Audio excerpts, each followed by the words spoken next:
Here we have Yamato's Do You Remember Love, Queadluun-Rau, Miria, and Maximilian Jenius. Side of the boxes, back of the boxes, other side of the boxes. So in addition to the battle suits, the following comes in the box. 2 leg replacement missile pods. That's it. No manuals, no sticker decals, nothing else, just those 2 things. Nice and simple. Here we have the replacement missile pods from the 2 Queadluun-Raus. On the left is Miria's and on the right is Max. Being a bit of a nerdy box collector also, I was a little disappointed by that up there because I didn't use any excessive force opening the packaging. So just the actual crease here is so strong that just opening it actually ripped the box. Bad Yamato leaving out Miria and left the box art the same as the original, but they haven't actually included the figure. I'd have to assume that little black box is Japanese underneath her is indicating that she is not in the box.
The head's on a ball joint, so pretty much just bobbles around.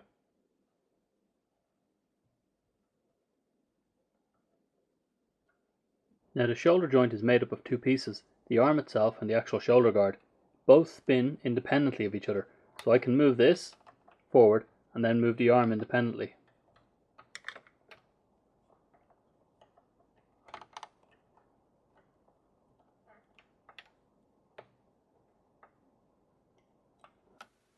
So the articulation in the shoulder. This is on a 360 and also a hinge. The claw is comprised of 3 fingers on ball joints, as you can see. In addition to this, the actual claw will go around on the wrist, I suppose, 360. The hip joint has a fairly limited range of movement. So the knee has 2 joints, one just above the knee where it swivels, and the actual knee can also ratchet. The leg is a tiny bit of side to side, but not much. The foot is on a ball joint,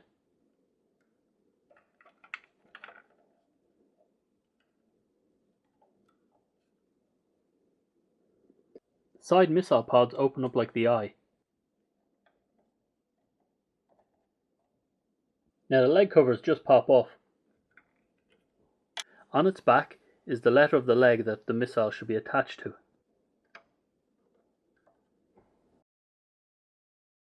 I've been looking forward to the re-release of these 2 Queadluun-Raus, but I'm now actually a little disappointed with these figures. After seeing them up close, I like them, but they're not outstanding. I'd say I really need to put these onto a display stand to show them off in their glory, as their articulation rather limits their posing. The leg articulation is fairly limited. The claw hands are fiddly, with the actual fingers being put on ball joints, so it's rather difficult to get them in a nice pose and keep them there. They effectively just have open or closed. Anything in between is just wobbly. The foot articulation is also fairly limited. The head articulation is fairly limited, and so is the arms. The backpack on these guys makes them a little back heavy and awkward to pose. Now these guys are referred to as 1/60th scale, but it's not printed on the box or on the website of Yamato what their actual scale is. So I think these might be a close approximation to a 1/60th scale figure, but not an actual 1/60th scale figure. But I don't think the difference will be out by much. This isn't one I'd recommend to the casual collector, unless you really like the Queadluun-Rau, as I find it's fairly limited in a great deal of things. It's also a little disappointing that they haven't reissued the Miria figure with the Miria Queadluun-Rau. I'd almost go as far as to say this is pretty much one for the collectors. Unless you have a real liking for the Queadluun-Rau, I'd say stay away from this one. All in all, I like them, but I wouldn't recommend them. So this was me with another review saying Sláinte.